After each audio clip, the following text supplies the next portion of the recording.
Hey, Becker, can you re-white balance, please? What's that?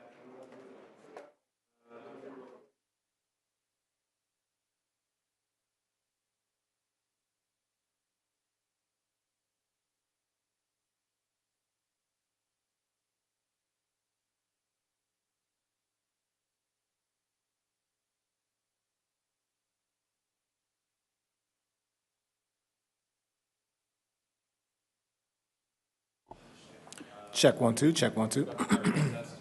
Check one, two. Let me sit down. Check one, two, three, four. I know, I'm just warming it up. It's okay. Check one, two, hey, hey. Audio check one, two. Do you have the Check English one, two, hey, hey. translator talk? Nah, they're in the program. Check one, two, check one, two. You guys good on audio?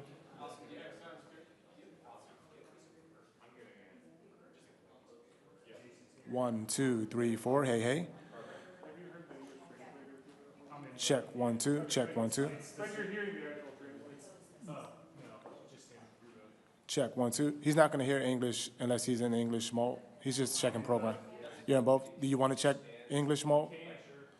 Can we have English? Who's that? Testing on English. French booth on English. French booth testing on English. Testing, testing, 1, 2, 3. This is the English channel. Okay. Okay, thank y'all.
good.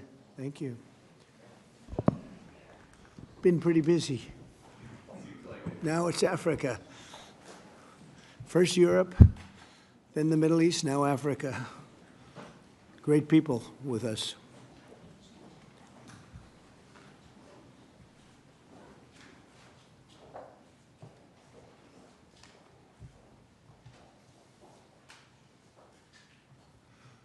Well, thank you very much, everybody, for being with us today. And I want to thank you, all of these great leaders, for joining us as we welcome to the White House the presidents and prime ministers and various other forms of dignitary to this wonderful place. Is nothing like the White House to me. We are represented today, and your continent is represented by Gabon, Guinea-Bissau, Liberia, Mauritania, and Senegal, all very vibrant places with very valuable land, great minerals, great oil deposits, and wonderful people. Last month, the U.S.-Africa Business Summit had recorded an attendance record, actually, and generated $2.5 billion in new economic deals for the United States. On June 27th, the foreign ministers of the Democratic Republic of the Congo and Rwanda visited the White House to sign a historic peace agreement that we worked out. They've been fighting for 30 years. 7 million are dead, and they think the number is actually quite a bit higher than that. It's been a long and vicious fight, and I just wanted to say that the countries represented were very happy that we were able to solve that problem. I think over the next couple of weeks, the leaders of both countries will come to sign the final agreement. As you know, we had foreign ministers last week, but we're going to be signing an end to the horrible 30-year war. It's been going on for a long time. I've been reading about it, hearing about it, and it was a vicious war. It was a terrible war. I want to thank our outstanding senior advisor for Africa, Masad Boulos, for helping to mediate this breakthrough. He was very much involved in that settlement. Most people thought it couldn't be done. But there's still much more to be done, and we're going to be facilitating peace also in places like Sudan, where they have a lot of problems. Libya and others, we have there's a lot of anger on your continent, and we've been able to solve a lot of it. My administration is committed to strengthening our friendships in Africa through economic development efforts that benefit both the United States and our partners.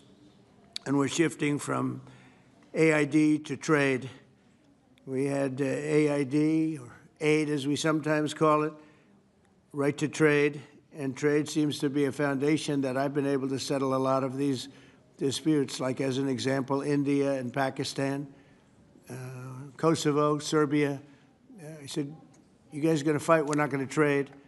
And we seem to be quite successful in doing that. To that end, we have closed the USAID group to eliminate waste, fraud, and abuse, which was tremendous waste, fraud, and abuse. And we're working tirelessly to forge new economic opportunities involving both the United States and many African nations.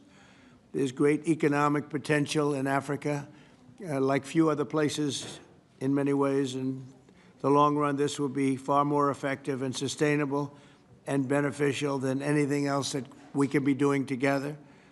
I'm eager to work with each of you on your vital issues and also to discuss security. We've encouraged our staff at the White House to work along with these nations. There's such tremendous wealth there and potential there. We encourage the countries here today to make greater investments in defense, hopefully, of course, buying our equipment, because we do make the best defense equipment. I guess we proved that about 2 weeks ago in Iran, but we make the best equipment, best military equipment anywhere in the world by far. There's nobody close. And keep pursuing the fight against terrorism, which is a big problem in Africa. Immigration will also be on the agenda, and I hope we can bring down the high rates of people overstaying visas and also make progress on the safe third country agreements. And once again, I want to thank you all for being here, and it's an honor for me. Some of you I've met, and some of you I just got to meet, and I think it would be nice if you said a few words to the press, which is right back here. Do we have a camera over here? It'd be nice if you could, oh, there it is. You could speak to the, you don't want to turn your head so much. I do it a lot. It's not pleasant. But perhaps we could start with you, please. Thank you very much. Great gentleman, by the way. Merci pour m'avoir donné la parole, Monsieur le Président. Thank you for giving me the floor, Mr. President.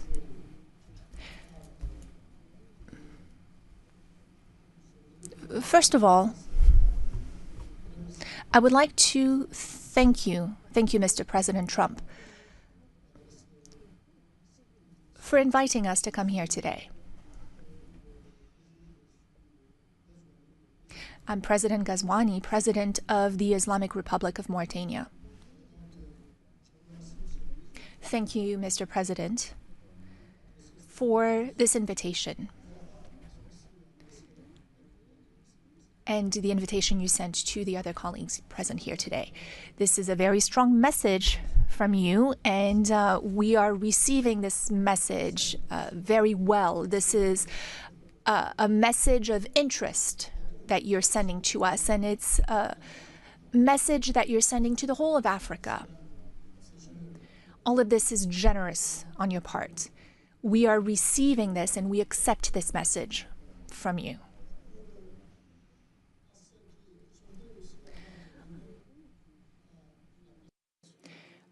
Before I talk about my country, I would like to let you know that we are delighted to see President Trump's commitment to our continent. Mr. President, in the short time you've been back in office, the last few months, you came to the rescue for peace. You did it in Asia with Pakistan and India. The war sort of started, and if it had gone on, the consequences could have been a real disaster.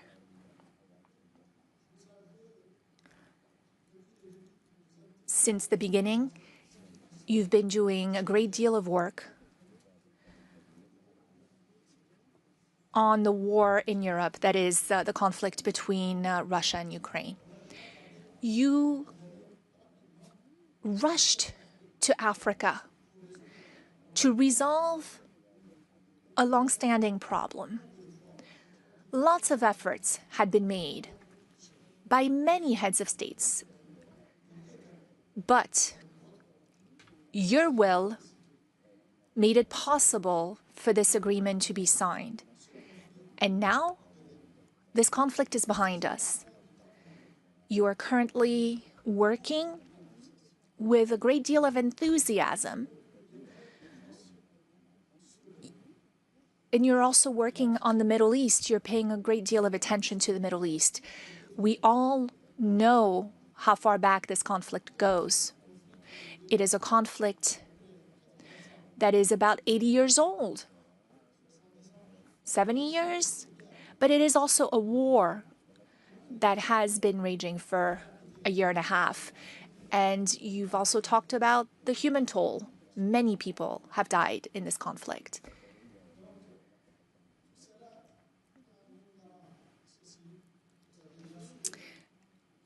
Of course, you also stopped the war between Iran and Israel. That could have been a real disaster for the region. It's a sensitive region to start with. Your work in favor of peace has been tremendous, and we are also very interested in supporting peace in the same way. When there's no peace, like you said earlier today, when there is no peace, a lot of other things are lacking. When there's no peace, it is difficult to have prosperity. It is difficult to have calm, to have a sense of quietness. It's hard to sleep. It's hard to go about your business every day. You understand that well, Mr. President, and you're working on this. So thank you. Moi, je suis président. I am the president of Mauritania.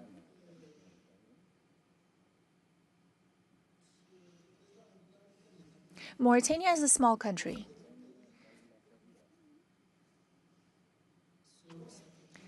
Depending on the criteria you apply. If you look at the number of people who live in Mauritania, it's a small country because we have about 5 million people in Mauritania. We might just be a little bit over 5 million. It's a small country also in the sense that what influence it has throughout the world. It's not like the US, Mr. President. Internationally, we understand that our weight, our influence is not that great, and we have no complex about this. It's also a small country because of our level of prosperity. We're not a very prosperous country. We have many problems related to the well-being of our population. But it is also a great country, a big country in other ways. Mauritania is a great country in the sense of its strategic position. It is on the Atlantic coast, which makes it a neighbor to the US. It is what unites North Africa and Sub-Saharan Africa, or what links the two. That is its strategic position, but also in terms of resources. We have a great deal of resources, many, many resources, and we have a lot of opportunities to offer in terms of investment. We have minerals, rare earths, rare minerals. We have manganese. We have uranium. And we have a good inclination that we have lithium and other minerals. We're the second largest producer for the last 60 years in Africa of iron ore. We produce a lot. And we have a lot of resources in our seawaters, so lots of fishing and whatnot. I don't want to spend too much time on this. But I appreciate it very much. I appreciate it. Maybe we're going to have to go a little bit quicker than this because we have a whole schedule. If I could just say it's, your name and your country would be great. Thank you, please. Muito obrigado, Sr. Presidente Trump, e sobretudo. Thank you, Mr. President, and for welcome and everything. For us, it's the second time here to come as a guest. The first time we had that meeting in Guinea-Bissau, but I will not talk so much. But Guinea-Bissau is a peaceful country, and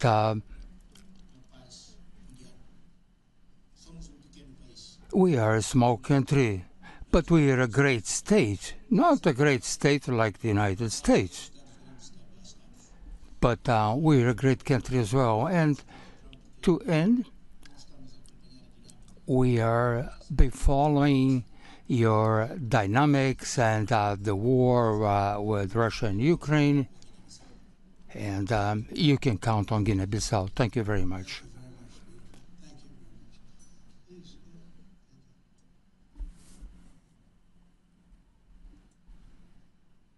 President. First, let me congratulate you for your recent celebration of your 249th anniversary. We did in Liberia at your embassy.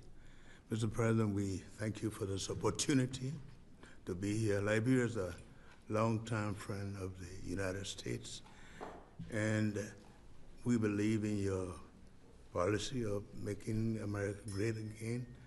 And we also go a long way with you, in your diplomacy that has to do with economic development and commercial friendship. Liberia has a lot of minerals, and one of the things we ask as good friends for a long time is the opportunity to do a survey of our minerals. And also we are committed to peace, and we've been very lucky within our region. We are a country that have had a series of democratic elections, and our country has been cooling down. And also we want to encourage American involvement in the investment in Liberia. Yeah. We'd like to see that happen. We want to work with the United States in peace and security within the region, because we are committed to that. And we just want to thank you so much for this opportunity. Well, thank you. And such good English, such beautiful. Where did you learn to speak so beautifully? Where were you educated? Where? Yes, sir. In Liberia. Yes, sir. Well, that's very interesting. It's beautiful English. Sure. I have people at this table can't speak nearly as well, Very and good, sir. Thank you. they come from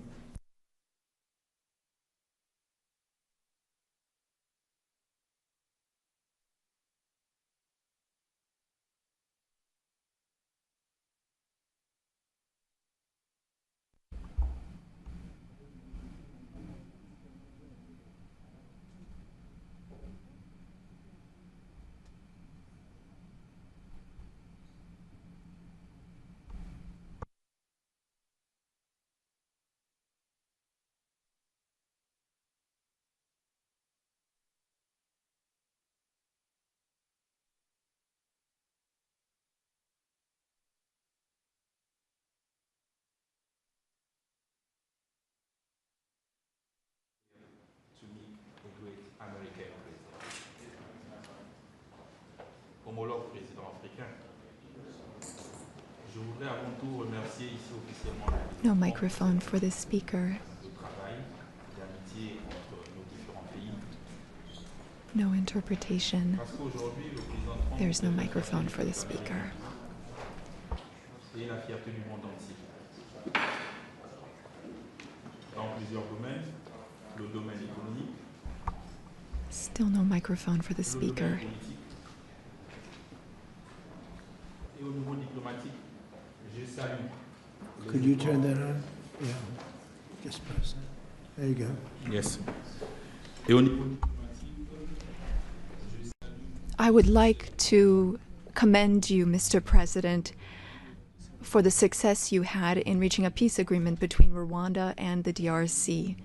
Africa is a vast continent that has many problems, and we truly count on you for your assistance in Sudan and in the Sahel, because no investment can be made when there is a war. For investment, you need peace. The other heads of state who are here with me represent countries that are at peace, and that has been the case for some time. When we also have raw materials, minerals, rare earths. We are not poor countries. We are rich countries when it comes to raw materials, but we need partners to support us and help us develop those resources with win-win partnerships.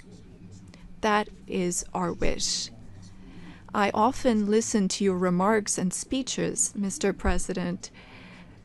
We also want our raw materials to be processed locally in our country so that we can create value and to create jobs for youth so that they stop dying.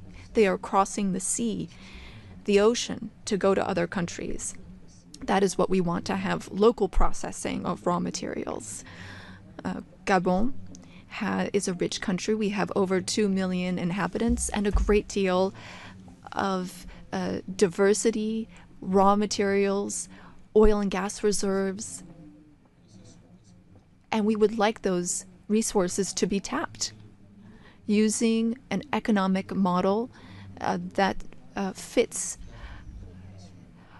Since our liberation, we have changed how we do trade. We've focused on transparency and bids for anyone who wants to come invest in our country. If you follow the news, we have also worked on agreements with the European Union, and we wanted to review those because we didn't think that those were win-win opportunities. So our market is open.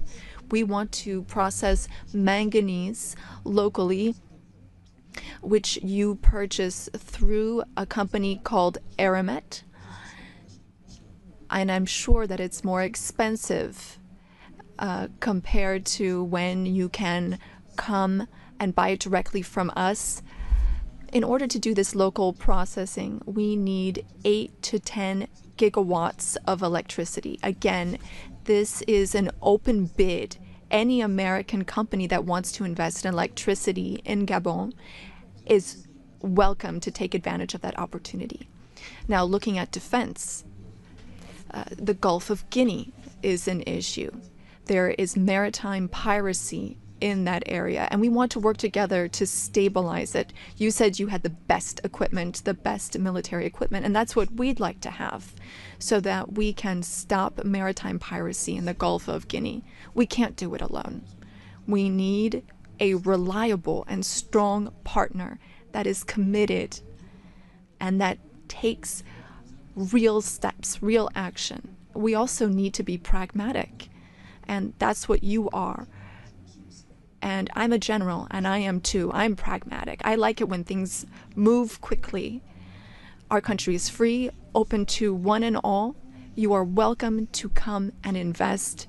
Otherwise, other countries might come instead of you. Thank you. Good job. Thank you very much. Appreciate it. Okay. Thank you so much, Mr. President. I would like to thank you for this invitation. It is an honor for us to be here at the White House and to have this opportunity to speak with you about the new partnership that you are putting in place with Africa, particularly for investment. I also wanted to commend you for your commitment to peace throughout the world and the incredible diplomatic success that you had with the DRC, as my colleagues mentioned. You said that this put an end to a long war that claimed many lives, and thankfully, you were here to put an end to this 30-year war. I also wanted to express that Africa supports all efforts to bring back peace to Sudan, Libya, and in the Sahel. Mr. President, as you've seen, you can only do business when there is peace and security, and you build peace everywhere in the world so that there can be better investments. The entire world is grateful to you for this. Now, with respect to my country, Senegal, I've been president for some 15, 16 months now, and I want to reassure all American investors about our country's political stability and our favorable regulatory environment, which we are continuously improving upon in order to attract more investment. I wanted to speak about two projects that I think are an exceptional opportunity. I will speak about the U.S. Ecological Survey, which can help assess the potential of the minerals in our country. And thanks to American companies, we've been able to discover oil and gas. Some 950 billion cubic meters of gas that we can tap into in order to support our economy. And again, here we were able to do this with an American company. Another project I'd like to mention, and again, I would like to invite American investors to take part in this.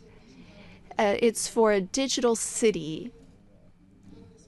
We identified a space within the city of Dakar. It has a view of the sea. It's on some 40 hectares, and this is a great opportunity for American tech companies to come in and make Dakar a tech city open to Africa.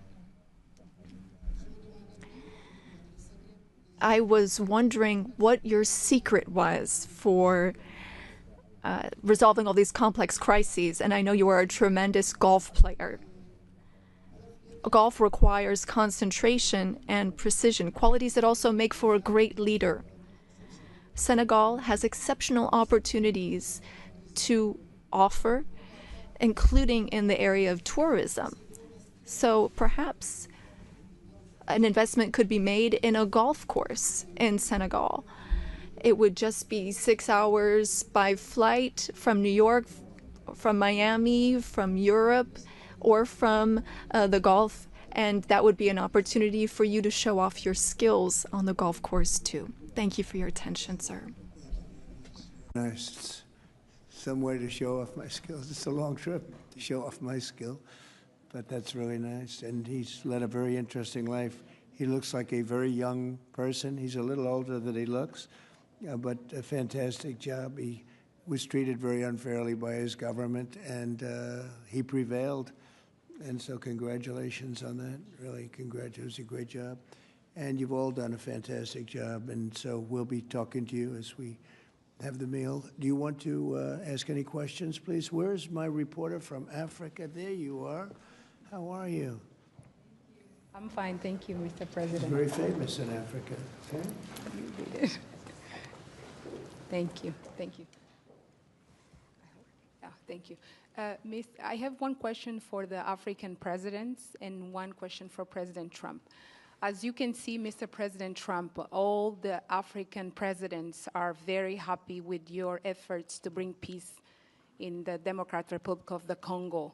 My question to you is, today you are making history by receiving 5 African presidents and showing the interest of the United States to collaborate and to work close with the African nations. African continent is watching, African youth is watching, and this new approach that your administration is taking to deal with African nations, not only based on help, but in doing business that everybody can win, is really much appreciated for all the Africans. My question is, are you planning, Mr. President, in the future to travel to Africa to see firsthand all those countries in Africa, all those potential that those countries have? And for the African leaders, my question is, as you can see, President Trump is working to bring peace, not only in Africa, but also in the world.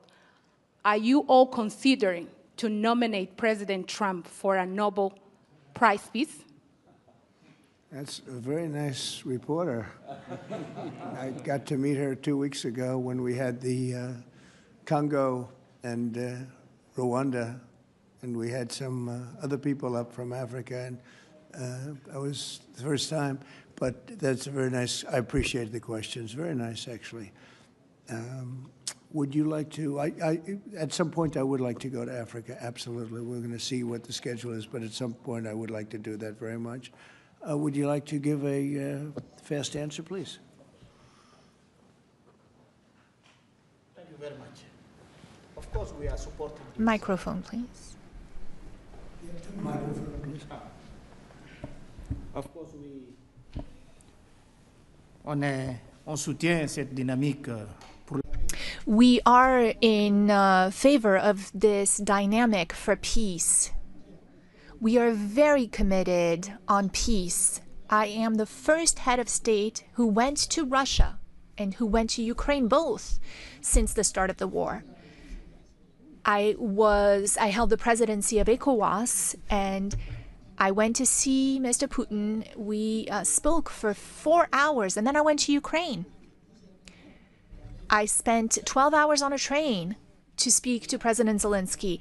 But now the weight of President Trump is something else altogether. We are with you. We are behind you to see what we can do to help bring peace back. No one wins when there's war.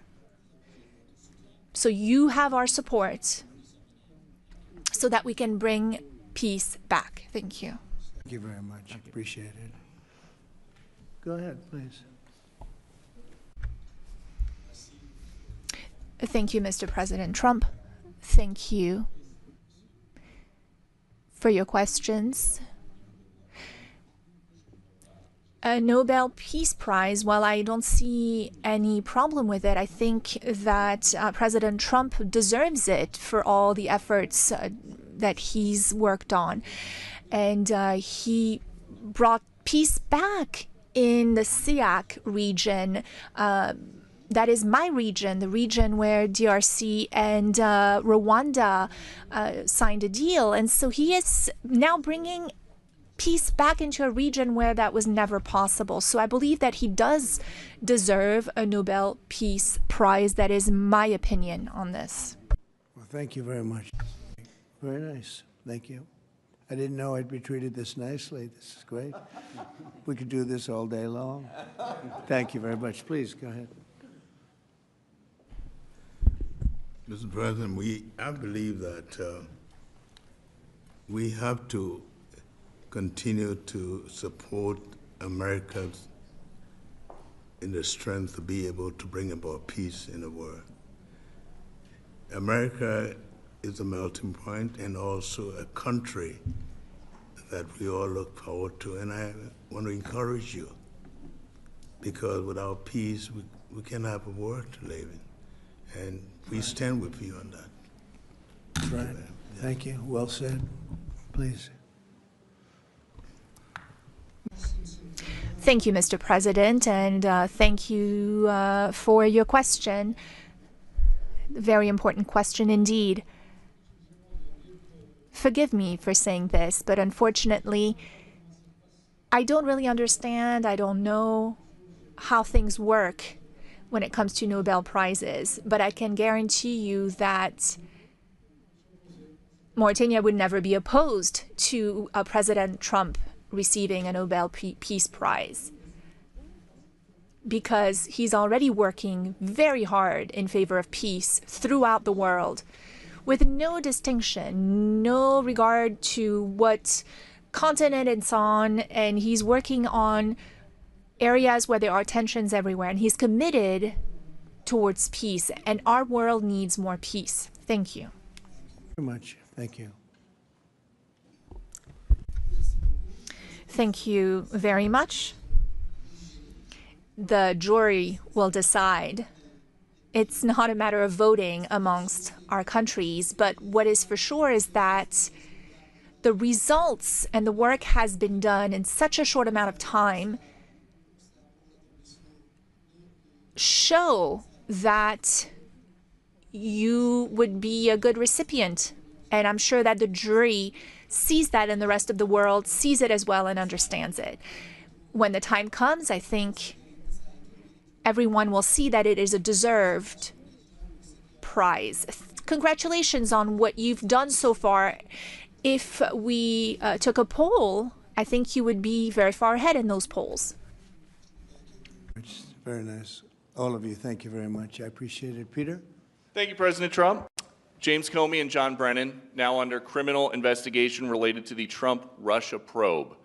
Do you want to see these two guys behind bars? Well, I know nothing about it other than what I read today, but I will tell you, I think they're very dishonest people. I think they're crooked as hell, and maybe they have to pay a price for that.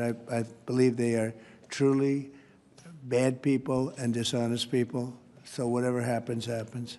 And now, a few weeks after the strikes that you ordered on the nuclear facilities in Iran, there is an Iranian official who says you, President Trump, have done something that he can no longer sunbathe in Mar-a-Lago As you lie there with your stomach to the sun, a small drone might hit you in the navel. It's very simple. Do you think that's a real threat? And when is the last time you went sunbathing anyway? It's been a long time. It's been a long time. I don't know. Maybe I was around 7 or so. I'm not too big into it. Yeah, I guess it's a threat. I'm not sure it's a threat, actually, but perhaps it is. And on one other subject, two Democratic senators now, Cory Booker and Alex Padilla, have a new bill out. They want to require CBP and ICE officers to have legible IDs, and they don't want CBP or ICE officers covering their faces. Would you ever sign that? Well, they wouldn't be saying that if they didn't hate our country, and they obviously do. I'm surprised that they would do it, knowing a little bit about them. I don't know them well, but these officers are doing a tremendous job. They're great patriots. If you expose them because of statements like have been made by Democrats and others on the left, usually, mostly, I think probably exclusively, you put them in great danger, tremendous danger. And it's sort of funny when people picket in front of Columbia, in front of Harvard, and they have masks on, more than masks. I mean, you can't see anything. Nobody complains about that. But when a patriot who works for ICE or Border Patrol puts a mask on so that they won't recognize him and his family, so they can lead a little bit of a normal life after having worked so hard and so dangerously, there's a problem with that. So they have this is the problem with the Democrats. They have a lot of bad things going on in their heads. They've really become they've lost their confidence, number one, and they've become somewhat deranged. I want to do whatever's necessary to protect our great law enforcement people, and they are right at the top of the list. And your Agriculture Department also announced this week that they are going to start limiting Chinese ownership of American farmland. Why do you think that the Chinese have been buying up all this farmland in our country so close to military installations? Well, I don't want to get into that. I have a very good relationship with President Xi. We're going to see, and I'm going to, they're going to be making a recommendation to me, but we have a very good relationship. As you know, they're paying a lot of tariffs to the United States now, and so I'm not going to get into that right now. Yeah, please. Yesterday, the Wall Street Journal reported that the White House was weighing whether to send another Patriot air defense system to Ukraine. Can you confirm that reporting? They would like it. They've asked for it. They're very rare indeed, because a lot of systems have been sent to Ukraine. But they would like to. I know they made the request. We're going to have to take a look at it. It's very expensive system. It's a shame that we have to spend so much money on a war that would have never happened if I were president. That's a terrible, terrible war over there, and it's really a shame. It's very sad. When you talk about a system like that, highly sophisticated, tremendous amount of money, and they're doing it because they want to prevent death. They're getting hit hard, very hard. So we're looking at it. Also on Russia. Yesterday, sir, as well, Ukraine was hit by over 700 drones sent by Russia last night. What's your response to that attack? Well, I've been sort of letting people know I'm not happy about what's going on. It's a war that should have never happened. It should not happen now. They're losing. Now it's up. I've been saying 5,000. Now it's up to 7,000.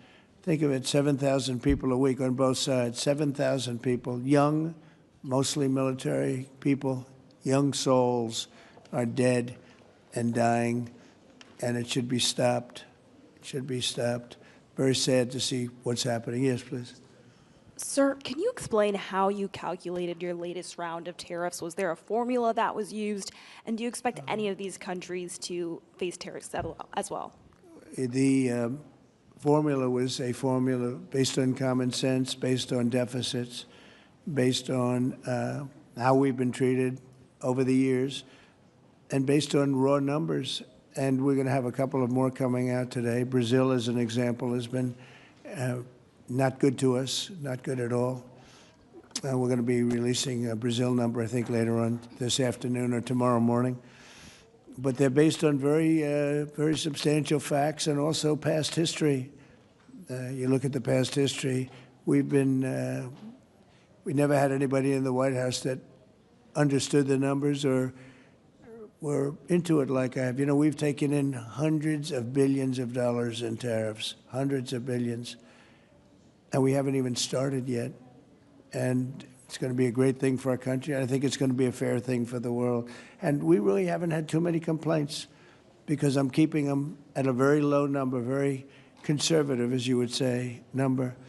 And we haven't had, I'm sure they will be complaining at certain points, but we haven't had complaints. We've been treated very unfairly by both friend and foe.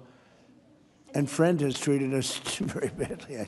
It's not even believable that for so many years, you know, I was using tariffs in my first administration. We had the most successful financially administration that there's ever been. This is going to be much better. But we got cut short with the COVID because I didn't think it was appropriate when, you know, Italy, Spain, you saw the horror show that a lot of the countries went through. So I cut it a little bit short. But we took in hundreds of billions of dollars, and we had the most successful term ever from a president financially. But this is going to be much more successful. Yes, please. Do you expect any of the countries here to face tariffs as well? I haven't thought of it, but I don't know. Let's see, I like him, and him. No, I don't think so, not too much. He's very good. He's a friend of mine now. Yes, Thank you for taking our questions, Mr. President. Okay. You talked about the amount of external revenue the country has brought in thanks to your tariffs. Can you talk about how these hundreds of billions of dollars that are getting brought in will help grow the country, and what do you hope to put it towards? Well, bigger than the tariffs, actually, are the fact that when you charge the tariffs at a certain point, they say, well, we can't pay those tariffs. It doesn't make economic sense. These are wealthy countries, and they or their companies will come into our country and build, and that's what's actually happening. If you had a very low tariff, there'd be no incentive to do that. If you have no tariff, like we used to have, which is so stupid, it's not even believable, but then obviously they make their product, the product in their country.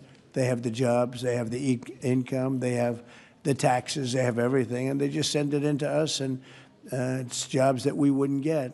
Now the wheel is turned. And what we're doing is more important, we're taking in hundreds of billions of dollars, money that we've never seen before.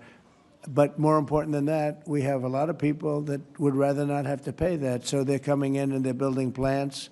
AI, we're leading everybody, including China, by a lot with AI. They're building their own plant. You heard me say yesterday, they're building their own electric generating plants to go along with the factories or plants that they're building. If they want to do that, we're getting them fast approvals, very fast turnarounds.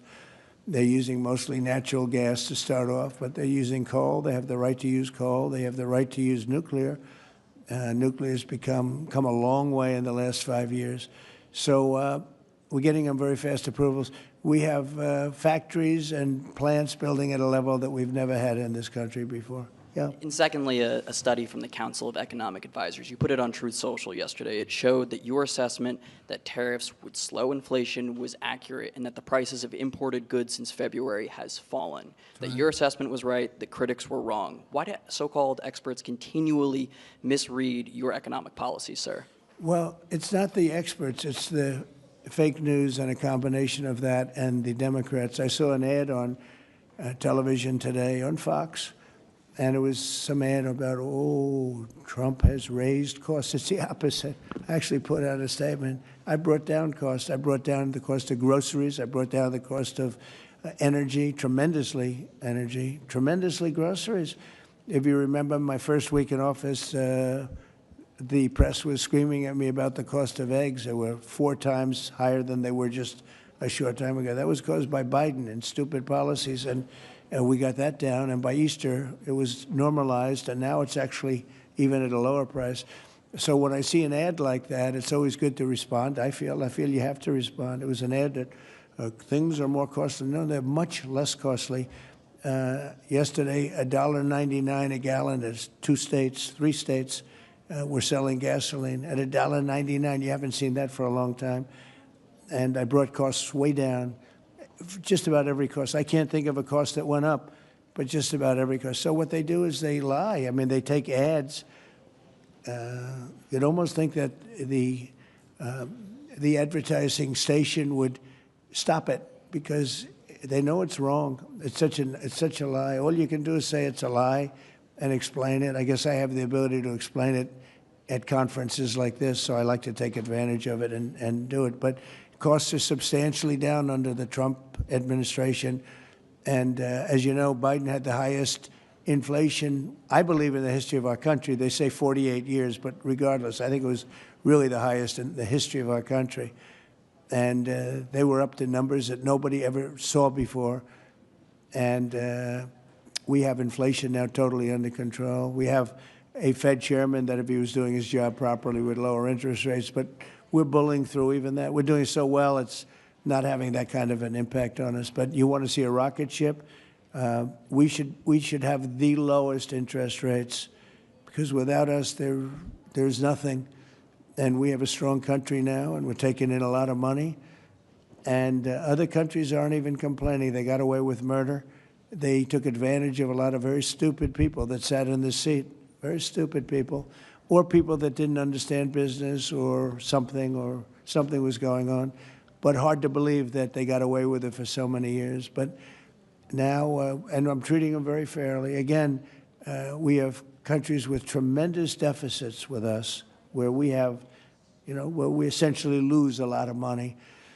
And we are changing that around very rapidly, and I think it's about time somebody did it. Sir, President? Yeah, please.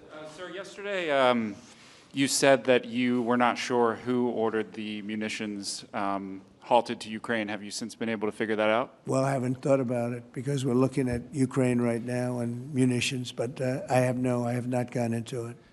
What does it say that such a big decision could be made inside your government without you knowing? I would know. If a decision was made, I will know. I'll be the first to know. In fact, most likely I'd give the order, but I haven't done that yet. Yeah, please. Can I ask how your meeting with Netanyahu went over the last couple of days, and how realistic do you think a ceasefire is this week? Well, we're talking about Gaza for the most part. I think we have a chance this week or next week. Not definitely. There's nothing definite about war and Gaza and all of the other places that we all deal with so much, but there's a very good chance that we'll have a settlement, an agreement of some kind this week, and maybe next week if not.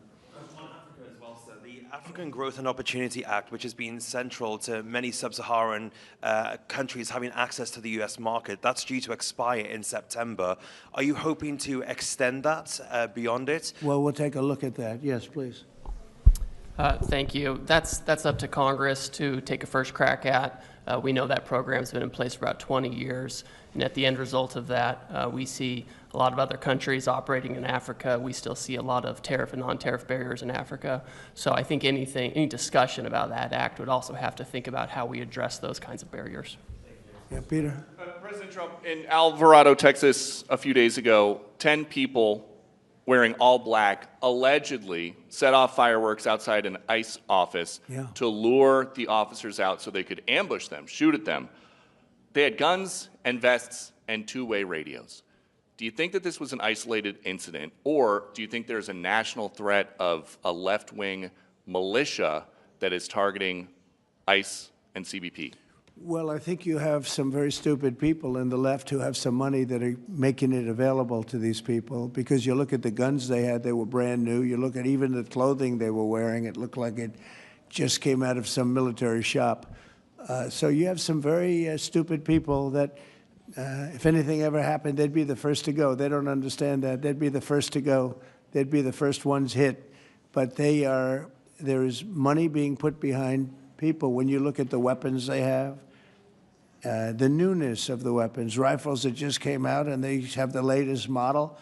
So there's something going on, and we'll get to the bottom of it. And what do you think the penalty should be for these people who are, if they are found guilty, for people who shoot at ICE officers? Very, very stiff. Very stiff. A long time in jail, a long time. And one got hit yesterday in the neck. And he fortunately is going to be okay, but he got hit yesterday in the neck. No good. And what would you think if I read you a quote from a lawmaker who says about ICE, to abolish it to treat them as criminals or anything that is inappropriate and outrageous. And I told you that that was Democrat John Fetterman. Wow. It's, by the way, I assume when you read that, because you paused in the middle, you're going to have to read that again without the pause. Could you read that again, please? To abolish it, to treat them as criminals or anything that's inappropriate and outrageous. So he's saying that to treat the people that did the shooting is... Oh, okay, good. Because the way you read it, it really was the opposite. But that's okay. That's all right.